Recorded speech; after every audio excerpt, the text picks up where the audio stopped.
Welcome to Bala cars. இப்போ நீங்கள் பார்க்க போகிற கார் பார்த்தீங்கன்னா ஹோண்டாயில் வெர்னா அப்படிங்கிற காரை பற்றி தான் பார்க்க போகிறோம். வாங்க வீடியோக்குள்ளே போகலாம். கார் பார்த்தீங்கன்னா ஹோண்டாயில் வெர்னா மாடல் பார்த்தீங்கன்னா 2011 மாடல். ரிஜிஸ்டர் பார்த்தீங்கன்னா 2012 தான் ரிஜிஸ்டர் பண்ணியிருக்கு. இதோட வேரியண்ட் பார்த்தீங்கன்னா XS 1.6 அப்படிங்கிற வேரியண்ட் தான். ஓனர்னு பார்த்தீங்கன்னா 2 ஓனர் இருக்காங்க. இது ஒரு டீசல் வண்டி தான். கிலோமீட்டர் பார்த்தீங்கன்னா 1,15,000 கிலோமீட்டர் ரன்னிங் ஆகிருக்கு. நோ சர்வீஸ் ரெக்கார்டு தான்.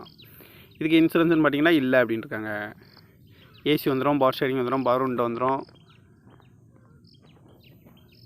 ரிவர்ஸ் கேமரா இருக்குது, பார்க்கிங் சென்சார் இருக்குது, அலைவில் வந்துடும், சீட் கவர்லாம் மாதிரியா நீக்கோர் தான் போட்டிருக்கு, ரிமோட் லாக் வந்துடும். டயர் பான் பார்த்தீங்கன்னா 4 டயருமே ஒரு 80% நல்லாயிருக்கும் அப்படின்னு இருக்காங்க. இந்த கார் பார்க்கணும் இடங்கன்னு பார்த்தீங்கன்னா தர்சன் கார் ஈரோடு அப்படிங்கிற இடத்துல தான் இந்த கார் பார்க்க முடியும். காரோட ப்ரைஸ் என்ன சொல்கிறாங்கன்னா 4,75,000 சொல்கிறாங்க. ரேட்டு குறைக்க முடியும்னு சொல்லியிருக்காங்க. குறைச்சி பேசி இந்த கார் பைப்பிங்களான்னு சொல்லியிருக்காங்க. TN 34Q1515 அப்படிங்கிற நம்பரில் தான் இந்த கார் இருக்குது அப்படின்னு இருக்காங்க. இந்த மாதிரி கார் வீடியோக்கெல்லாம் பாலா கார் சேனலில் சப்ஸ்கிரைப் பண்ணிச்சுக்கோங்க. தேங்க்யூ ஃபார் வாட்சிங்.